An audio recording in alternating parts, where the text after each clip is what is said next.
नमस्कार, नम्रताज रेसिपीमध्ये आपले खूप खूप स्वागत.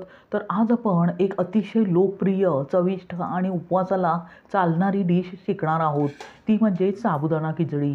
ही साबुदाणा खिचडी इतकी चविष्ट आहे आणि पौष्टिकही आहे. इथे दाखविल्याप्रमाणे जर तुम्ही साबुदाणा खिचडी बनवली तर ती अगदी मोकळी, मऊसूत, लुसलुशीत अशी होणारच.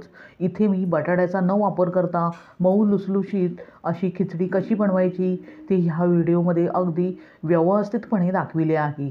तेव्हा व्हिडिओ स्किप न करता पूर्णपणे पहा आणि रेसिपी जर आवडलीच तर नम्रताज रेसिपीला सबस्क्राईब करा. अगदी निःशुल्क आहे आणि सोबतचे बेल आयकॉनवर क्लिक करा म्हणजे मी जे नवनवीन व्हिडिओ बनवेन त्याचे नोटिफिकेशन तुमच्यापर्यंत पोहोचेल.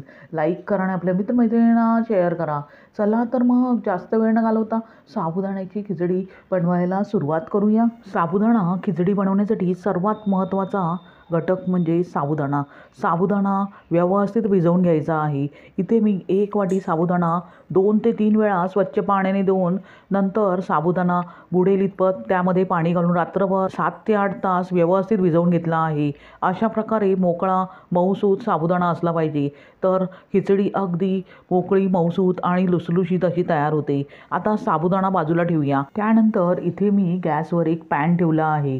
आता पॅन गरम झाल्यावर त्यामध्ये अर्धी वाटी शेंगदाणे घालूया. शेंगदाण्याचे प्रमाणही तुम्ही तुमच्या आवडीनुसार इथे कमी जास्त करू शकता. आता गॅसची फ्लेम लो टू मीडियम करत अगदी शेंगदाणे व्यवस्थित खरपूस भाजून घेऊया. शेंगदाणे आतपर्यंत व्यवस्थित कुरकुरीत होईस्तोवर भाजून घ्यायचे आहे. पाहू शकता शेंगदाणे अगदी खरपूस भाजले गेले आहेत.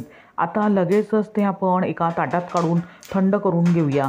थंड झाल्यावर त्याच्यावरील जी टरफले आहेत ती आपण काढून घेणार आहोत. त्यानंतर इथे मी एक मिक्सरचे भांडे घेतले आहे. आता त्यात आपण 2 हिरव्या मिरच्या आणि अर्धा इंच आले घालूया. हिरव्या मिरच्या आणि आल्याचे प्रमाण तुम्ही तुमच्या आवडीनुसार इथे कमी जास्त करू शकता. त्यानंतर जे शेंगदाणे आपण भाजून घेतले होते तेही घालूया आणि मिक्सरच्या भांड्याचे झाकण लावून अगदी जाडसर अशी भरड तयार करून घेऊया. पाहू शकता अशा प्रकारे पल्स मोडमध्ये मी शेंगदाण्याची व्यवस्थितपणे भरड तयार करून घेतली आहे. आता ती आपण बाजूला ठेवूया आणि खिचडी बनवायला सुरुवात करूया. आता त्यासाठी इथे मी गॅसवर एक कढई गरम करत ठेवली आहे. त्यामध्ये 2 ते 3 चमचे तूप घालूया. इथे मी तुपाचा वापर करत आहे. तुम्ही तेलाचाही वापर करू शकता.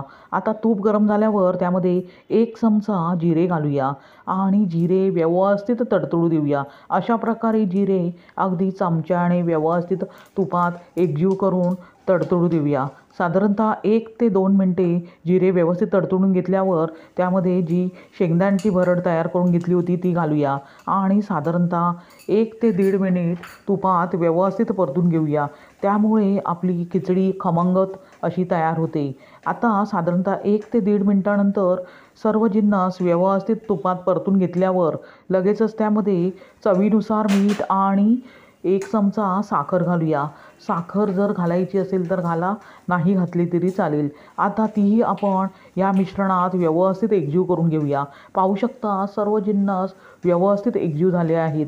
आता ह्या स्टेजमध्ये त्यात आपण जे भिजवून घेतलेले साबुदाणे आहेत ते आता लगेचच घालूया आणि व्यवस्थित एकजीव करून घेऊया.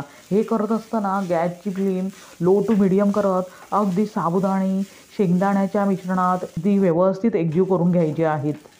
पाहू शकता सर्व जिन्नस अगदी व्यवस्थित एकजीव झाले आहेत. आता कढईवर झाकण ठेवून साधारणतः 5 मिनटे वाफवून घेऊया. यामुळे साबुदाणा छान फुलतो आणि पारदर्शक होतो. आता साधारणतः 5 मिनटानंतर आपण पाहू शकता साबुदाणा अगदी व्यवस्थित फुलला आहे आणि पारदर्शकही झाला आहे. अशा प्रकारे अगदी साबुदाणा व्यवस्थित शिजवून घ्यायचा आहे.